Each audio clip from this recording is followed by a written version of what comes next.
The Federal Labor conference over the weekend certainly did have a real policy debate, even if the outcomes were assured, and there was plenty of colour and movement. It showed there's still life in the party and that the Prime Minister doesn't always get her own way. But it also showcased the divisions between Julia Gillard and Kevin Rudd, and as political editor Chris Ullman reports, the conference squibbed on answering some of the profound questions about Labor's future. The Honourable Julia Gillard.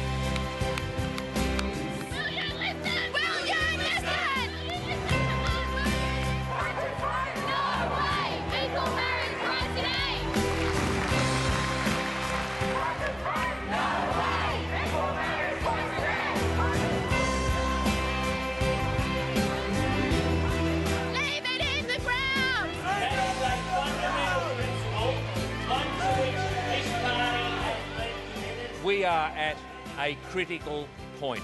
Our party faces a crucial decision. The situation is now dire.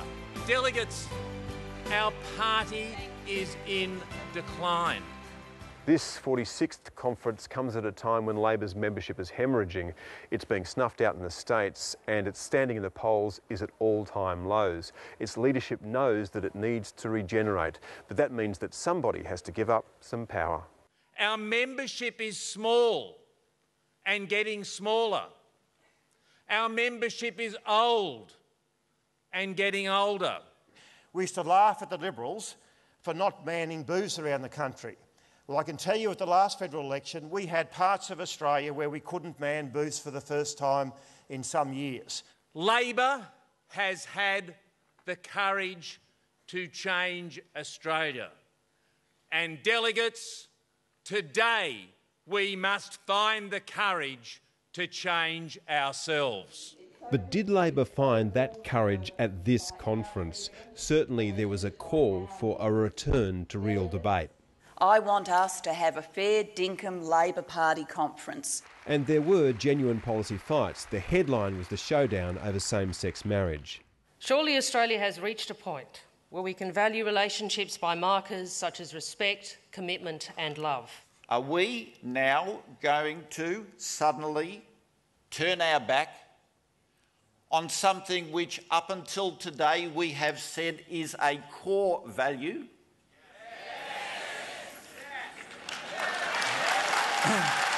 The momentum for same-sex marriage was unstoppable. I declare it carried.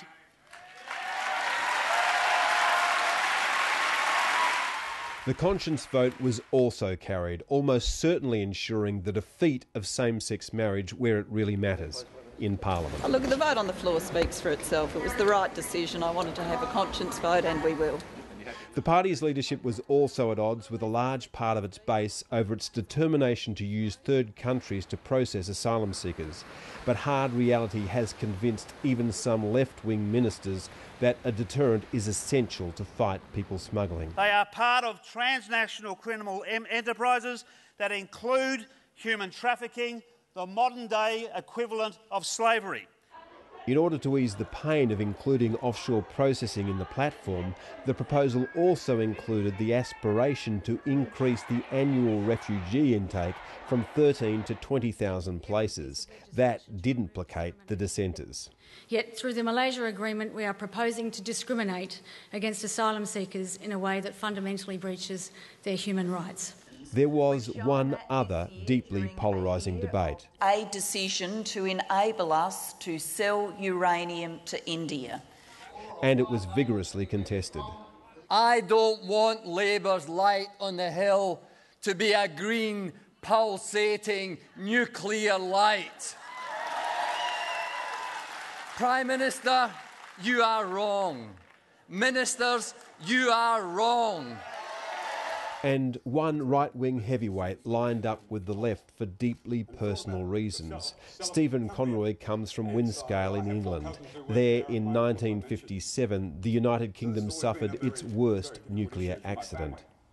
And my uncle, who was in charge of carrying the Geiger counter around, said, after thinking about it for a while, if you've got a choice, don't be in it.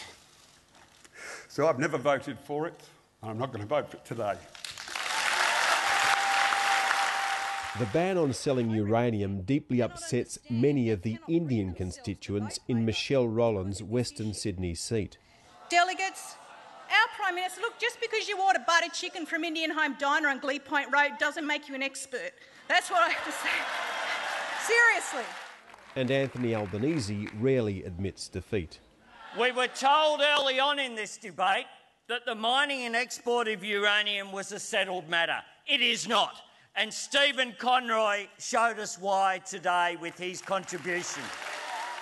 But again, the left was defeated by the right, which commanded 220 of the conference's 400 delegates. I declare it carried. The Prime Minister has finished this year strongly, but many delegates to this conference were disappointed by her performance here. Friends, this is the Labor way. This is the Australian way. We follow it simply because we are us. The Prime Minister's opening speech fell flat and was widely criticised by supporters and critics alike. The message was clear enough. Yes to jobs, to growth, to fairness. Labor says yes to Australia's future. But it was a passionless, awkward affair, and there was one large sin of omission in the roll call of her Labor predecessors. The responsibilities of government are the responsibilities of hard choice. Curtin knew that when he raised conscripts for military service overseas. Chifley knew that in the industrial winter of 1949. Whitlam knew it when he ended the bitter debate over state aid. Hawke and Keating knew it every day they governed, and we know it now. The airbrushing of Kevin Rudd from history inflamed the tensions between the Prime Minister and the Foreign Minister. Are you planning a leadership challenge, Mr Rudd? I'm very happy being the Foreign Minister. I've enjoyed the job. No matter what's said, a showdown looks likely in the new year. But longer term, there's no sign that the big questions this conference posed have been properly addressed. How does the Labor Party regenerate and reform for the 21st century? What we see in this Labor Party is energy and debate. There's nothing hidden, it's all on show. People are having a legitimate debate about the future of this nation. Do some people who have power have to give that power up? Absolutely. And, the party can't be run by bureaucrats and apparatchiks. We've got to be a party that's a rank-and-file grassroots party, and that's the challenge between now and the next conference.